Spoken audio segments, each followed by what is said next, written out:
नमस्कार, डॉक्टर इंदु शर्मा आप सभी का स्वर कथा चैनल पर भारत के संतों को समर्पित इस सीरीज में स्वागत करती हैं। पिछले एपिसोड में हमने उभय भारती, जी हाँ, एक ऐसी महिला जिनकी बुद्धि, शांति और संवेदना ने दो महान विद्वानों मदना मिश्र व आदि शंकराचार्य जी को मजबूर कर दिया के बारे में बात की थी। और आज के एपिसोड में हम एक और संत के जीवन और समय के बारे में विस्तार से चर्चा करेंगे, जिन्होंने कभी उपदेश नहीं दिए, कभी शास्त्र नहीं लिखे और न ही कभी खुद को गुरु होने का दावा किया। फिर भी उनकी मौजूदगी ने भारत और दुनिया भर में हजारों लोगों की जिंदगी को बदल डाला। इससे पहले कि हम इस महान संत के विषय में बात करें, कृपया आपसे अनुरोध है कि स्वर कथा चैनल को सब्सक्राइब करें, लाइक करें और कमेंट करें। तो आइए शुरू करते हैं। कुछ लोग धरती पर चलने के लिए पढ़ाते हैं, कुछ लोग धरती को चलना सिखाते हैं, और नीम करोली बाबा महाराज उन्हीं में से एक थे। उनकी कहानी एक संत की नहीं, एक अनुभव की कहानी है। वह बच्चा जो इस दुनिया का नहीं था, 1900 के आसपास अकबरपुर गांव में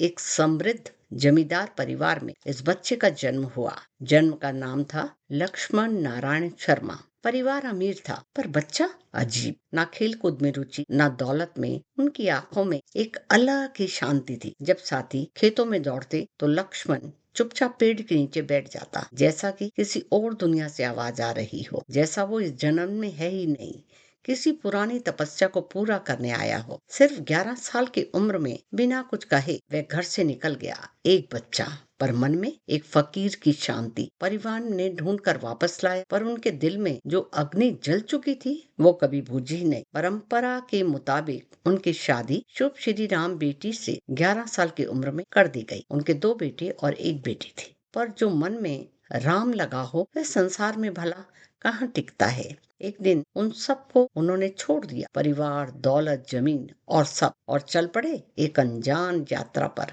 न कोई लक्ष्य, न कोई पहचान, सिर्फ राम का नाम। उन्होंने सालों तक देश का कोना कोना घूमा, कभी लक्ष्मण दास, कभी हांडी बाबा, कभी तिकोनिया बाबा। नाम बदलते हैं, पर उनका प्रेम, उनकी करुणा, उनकी शांति, वो सब भला कहाँ जाती। वो सब एक ही थे। उन्होंने कभी प्रवचन नहीं दिया, कभी शास्त्र नहीं पढ़े। उनका एक ही मार्ग था, बस त्याग। उनका एक ही साथी था, राम का नाम। एक दिन बाबा बिना टिकट के ट्रेन में चढ़ गए। टीसी ने उन्हें नीम करोली गांव के पास उतार दिया। बाबा शांत से प्लेटफॉर्म पर बैठ गए, और तब कुछ अद्भुत हुआ। ट्रेन चलने से इनकार कर देती है। इंजीनियरों ने सब कुछ चेक कर लिया, पर कोई खराबी नहीं, गाड़ी हिलती ही नहीं। तब किसी ने कहा, बाबा को वापस बुलाओ। बाबा को वापस लाया गया। ट्रेन तुरंत चल दी। टीसी ने माफी मांगी। बाबा मुस्कुराए और बस इतना ही कहा कि कभी किसी को दुख मत दो। उस दिन से उन्हें नीम करोली बाबा के नाम से जाना जाने लगा। कैंची धाम से पहले बाबा ने वृंदावन में लंबे समय तक तपस्या की। मंदिरों में चुपचाप बैठना, भूखों को खिलाना, दुखी लोगों को सांत्वना देना उनका जीवन एक चलता फिरता आशीर्वाद था। उन्होंने कभी भी अपने को गुरु नहीं कहा। लोग उनके पास आते चले गए और वो उनके दुख पी जाते थे।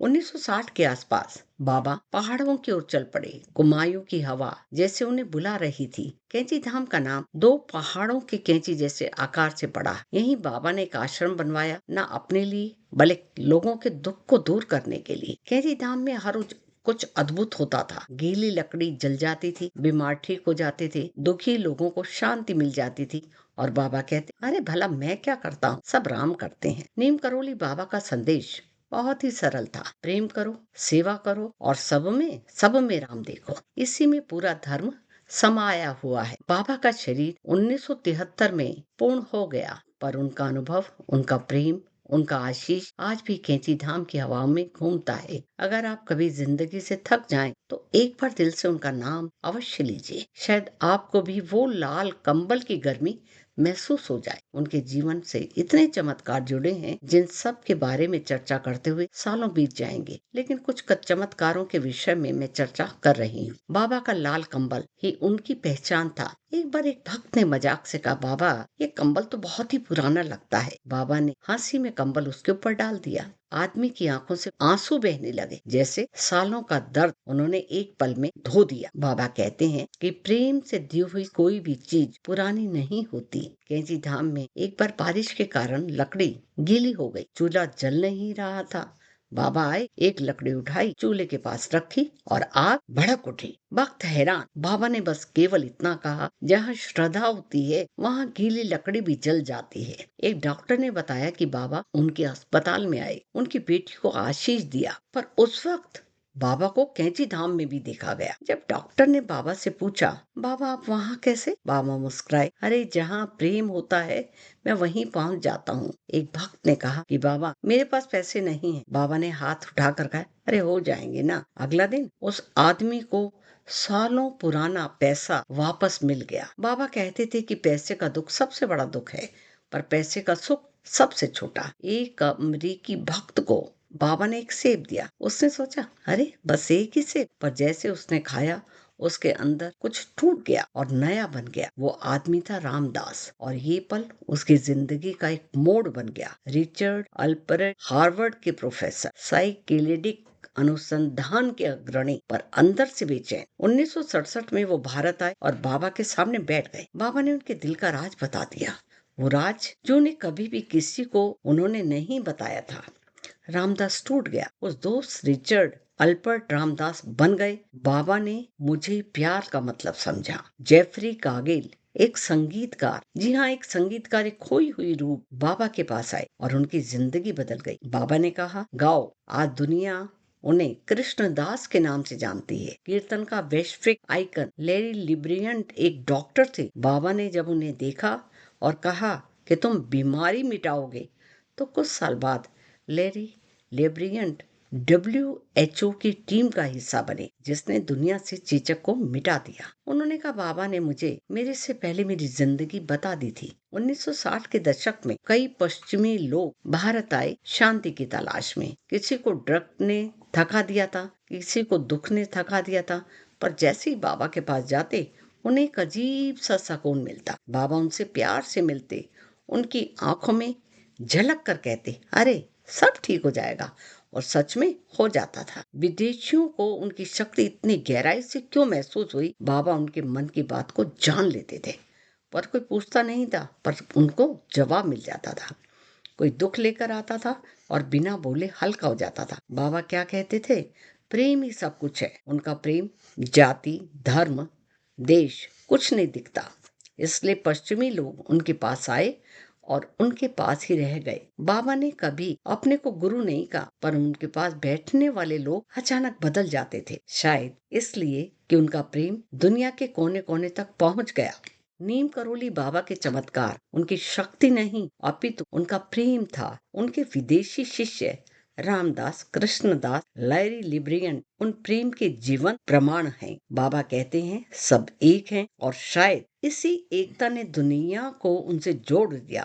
फेसबुक के फाउंडर और एप्पल के फाउंडर ने बाबा नीम करोली बाबा के विषय में क्या कहा? नीम करोली बाबा से प्रेरित होकर जकरबर्ग ने भी भारत की यात्रा की। अपने अनुभव के बारे में बताते हुए जकरबर्ग ने कहा कि आश्रम के शांत माहौल और उसकी आध्यात्मिक ऊर्जा ने फेसबुक के लिए एक मुश्किल दौर में उन्हें स्पष्टता और मकसद दिया।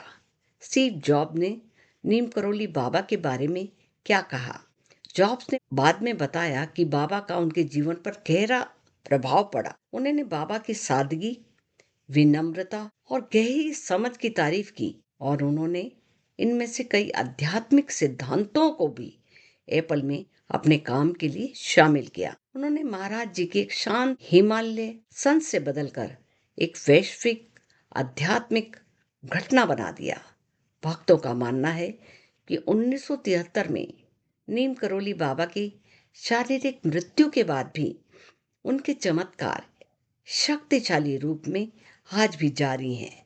सपनों और दर्शन के माध्यम से दिव्य मार्गदर्शन, गहरे आंतरिक बदलाव, बिना किसी वजह से ठीक हो जाना, उनके आश्रमों में कैंची धाम में महसूस होने वाली उनकी लगातार शक्तिशाली उपस्थिति और उनकी विरासत जो निस्वार्थ सेवा के अनगणित कामों को आज भी प्रेरित करती है, जिनमें कई लोग संकट में उनके सीधे हस्तक्षेप का आज भी अनुभव करते हैं, जो एक हमेशा मौजूद आध्यात्मिक शक्ति के रूप में शारीरिक रूप से परे उनकी उपस्थिति को दर्शाता है। नीम करोली बाबा एक संत नहीं, एक अनुभव थे। उनके पास जाने वाले लोग बदल जाते थे। शायद इसलिए उनका आशीर्वाद आज भी दुनिया भर के लोगों को छू रहा है। अगर आपको लगता है कि जिंदगी मुश्किल हो रही है, जिंदगी काटनी आसान नहीं, तो एक बार नीम करोली बाबा का दिल से नाम लीजिएगा। शायद वो आपको भी लाल कंबल की वह गर्मी दे जाएं। आप सभी का स्वर कथा से जुड़ने के लिए अतिशय धन्यवाद।